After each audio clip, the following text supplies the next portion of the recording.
Halo Sobat Kompas Otomotif, balik lagi sama aku Claudia. Sekarang Claudia lagi ada di dealer motor Trilektrik. Nah, kira-kira Claudia bakal ngapain sih di sini? Jadi teman-teman, Claudia di sini bakalan ngasih informasi ke teman-teman gimana sih cara kita ganti ban motor listrik.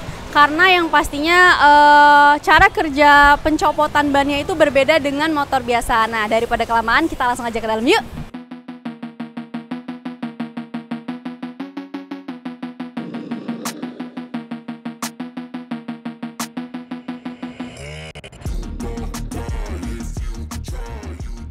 Nah, Sobat Kompas Otomotif, sekarang Claudia udah ada di area servisnya dari motor Trilektrik ini. Sekarang Claudia bakalan langsung tanya ke montirnya gimana sih proses cara pelepasan, pencopotan, dan segala macamnya tentang motor listrik ini. Sekarang kita langsung ke masnya nih. Nah, halo mas. Nah, ini motor yang bakalan mau dicoba untuk dicopot bannya ya? Iya. Oke, nah sekarang boleh minta dijelasin dulu nggak gimana proses dari pencopotannya, karena pasti kan beda sama Iya. biasa. Pertama-tama kita paling matikan kelistrikannya. Untuk MCB-nya dimatikan dulu. Nah, baru pembukaan yang lain dibuka. Setelah proses pematian kelistrikan ini, step selanjutnya adalah Pembongkaran. langsung pembongkaran. Iya. Oke, nah pembongkarannya itu gimana? Dimulai dari apa? Dimulai dari kabelnya dulu dicabut-cabut soketnya. Baru ke bawah roda dibuka. Oke, kalau gitu teman-teman Sobat Kompas Otomotif, kita langsung aja lihat ke proses pembongkarannya. Motor listrik umumnya terpasang dinamo penggerak tepat di roda belakang. Jadi, tidak ada rantai atau belt yang mengikat untuk dapat memutar roda belakang seperti skutik atau motor bebek pada umumnya. Oleh karena itu, ada sedikit perbedaan bagaimana caranya mencopot roda belakang pada motor listrik. Kali ini, tim redaksi otomotif kompas.com mengunjungi salah satu dealer motor listrik Trilektrik yang berada di kawasan Radio Dalam, Jakarta Selatan dan berkesempatan untuk mencari tahu caranya. Dan kita sudah ditemani oleh Muhammad Zulkifli selaku teknisi dari Trilektrik EV Indonesia yang menjelaskan bagaimana cara melepas roda belakang motor listrik Trilektrik T70. Langkah pertama, siapkan dulu alat-alatnya seperti kunci T10, obeng plus, tang, kunci 24, dan kabel tis. Lalu, lepas kabel alarm yang terhubung dengan kontrol unit. Kemudian cari kabel dinamo yang terhubung dengan roda bleaching. Iya, pakai soketnya dilepas. Ya, takut ada korslet atau apa kan. Oke teman-teman, Sobat Kompas Otomotif, jadi ini ya salah satu part yang paling penting, yaitu mencopot semua kelistrikan yang ada di motor ini ya. Jadi biar menghindari konslet. Lepaskan sambungan kabel dinamo dengan kontrol unit dengan memakai obeng plus.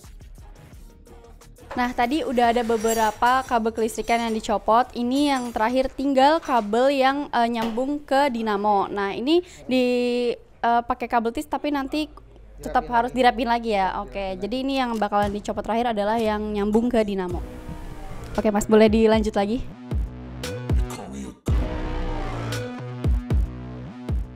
Oke, ini untuk proses lepasan covernya nih mas. Ini berarti yang dibuka memang harus dua-duanya ya, kanan kiri ya? Kanan kiri harus dibuka. Kalau habis pelepasan cover ini langsung copot ban atau apa? Lepas ban aja langsung.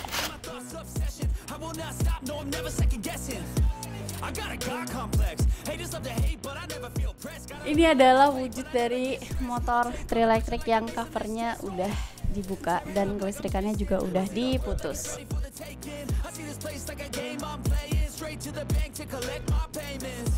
Nah, ini adalah kabel yang tadi nyambung ke dinamo ya. Ini udah diikat sama kabel tis, tapi harus dilepas dulu. Nanti setelah selesai prosesnya baru akan dirapikan lagi, diikat lagi pakai kabel tis seperti semula.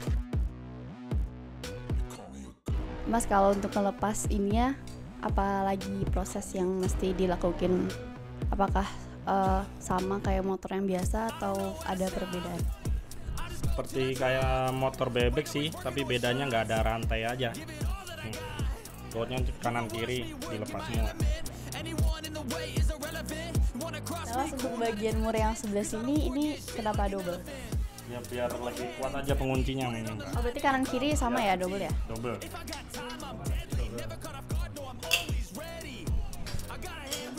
Satu kan takutnya biar lebih aman untuk safety ya. Untuk langkah selanjutnya, pastikan juga melepas bracket untuk cakram belakang yang berada pada sisi kanan. Nah teman-teman, tadi selain dari kelistrikan, mur, kabel yang ke dinamo, itu ada lagi part yang mesti dilepas, yaitu apa mas tadi? Kaliper cakram belakang. Kaliper cakram belakang, itu ya teman-teman. Jadi tadi tahapnya sekarang udah sampai di pelepasan cakram belakang. Kalau sudah, maka lepaskan semua baut roda di sisi kanan dan kiri dengan kunci 24 dan roda belakang bisa dilepas dari arm. Namun ada yang perlu diketahui nih oleh sahabat otomotif kompas.com. Roda belakang motor listrik yang ada dinamonya tidak terhubung atau tembus antara sisi kanan dan kiri. Kemudian di sisi kiri juga ada bagian yang terhubung dengan baterai. Jika sudah, maka roda bisa dilepas dari motor dan jangan lupa tarik kabel penghubung dinamo dengan kontrol unit ya. Eits, ketika mau melepas ban, maka kabel ini juga tetap ikut. Jadi sahabat otomotif harus hati-hati ya, jangan sampai rusak atau lecet. Nah ini kan udah copot nih mas bannya, berarti kabelnya bakalan terus ngikut sama bannya gitu atau gimana? Ya, kan nempel di dinamo. Dinamo kan nyatu sama velg, jadi harus ke bawah semua begini. Kalau pengen lepas ban, nggak bisa dilepas ya ini. Berarti kalau misalnya ganti ban baru juga kayak gini gitu? Maksudnya kalau misalkan kita mau ganti ban gitu, bakalan kayak gini juga? Iya, bawahnya begini, tinggal kita bawa ke toko ban mungkin atau apa, dia harus dilepas dulu. Ini dilepas ganti. Oke, iya ya. Oke, nah tadi kita udah lihat gimana proses pelepasan dari ban motor Trilektrik ini dari mulai kabel sampai yang part paling terakhir bannya copot. Nah, sekarang gimana sih kita cara masangnya lagi bannya ke motor ini? Tinggal kebalikannya sih mbak, tinggal dipasang bannya dulu, baru ngerapin kabel lagi, tinggal sesuaiin jalur-jalurnya kembali.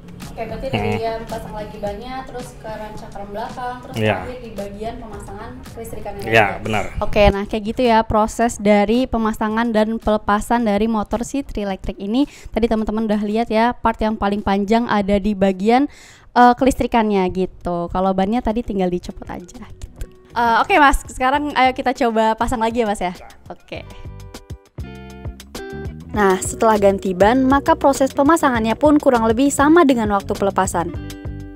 Sahabat otomotif tinggal mengurutkan dari belakang. Dengan langkah pertama, pasang roda dahulu ke arm dan pastikan bracket ban tepat posisinya ya, agar tidak oblak ketika motor digunakan. Kemudian, bracket rem belakang juga bisa kembali dipasang. Plus, kabel dinamo juga bisa disusur kembali ke arah kontrol unit untuk direkatkan ke rangka dengan kabel tis yang baru. Pada bagian bawah, sahabat otomotif juga bisa mengakhiri dengan memasang kembali cover arm di sisi kanan dan kiri.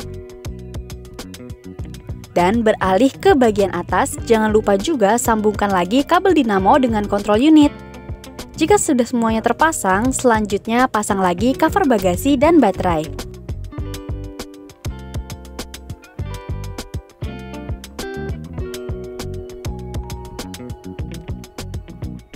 Oke, nah Sobat Kompas Otomotif, tadi kita udah lihat gimana proses pelepasan dan pemasangan dari ban motor elektrik di motor Trilektrik T70. Nah sekarang kalau dia mau tanya dulu, Mas ini kan tadi udah dicopot terus dipasang lagi, ada nggak kayak mungkin atau indikator yang menunjukkan kalau misalkan ini udah oke, udah aman bisa untuk dipakai setelah dicopot? Yang paling utama sih saklarnya jangan lupa dihidupin lagi, saklar utama, pastikan ini kepasang. Nah, untuk memastikan motor ini udah siap pakai apa belum, Pak? Yang pasti bannya kan harus bisa gerak kan. Nah, ini coba Mas bisa dinyalain dulu terus mau lihat bannya apakah memang udah berfungsi atau enggak. Ya. Ini tinggal nyalain aja. Jangan lupa saklar parkirnya diaktifin. Giginya masuk. Modenya tinggal digas aja. Oke, bannya udah bisa berfungsi lagi, jadi motor ini udah siap untuk dipakai. Nah, teman-teman sobat Kompas Otomotif, tadi kalian udah sama-sama lihat gimana proses dari penggantian ban motor elektrik ini. Nah, makasih ya buat Mas Bayu, Mas Zul, dan Mas Saeb tadi udah sama-sama mendemonstrasikan proses-prosesnya dari awal hingga akhir. Jadi, sahabat-sahabat Kompas Otomotif bisa tahu gimana cara pelepasan ban motor di motor elektrik yang kita jadiin contohnya ini di motor Trielektrik T70. Oke Mas, thank you banget udah nunjukin semua prosesnya dari awal hingga akhir. Nah, buat teman-teman sobat Kompas Otomotif, jangan lupa untuk selalu saksikan channel Kompas Otomotif. Jangan lupa untuk like, comment, share, dan subscribe, serta nyalakan lonceng notifikasinya biar kalian gak ketinggalan sama video-video kami selanjutnya. Bye-bye!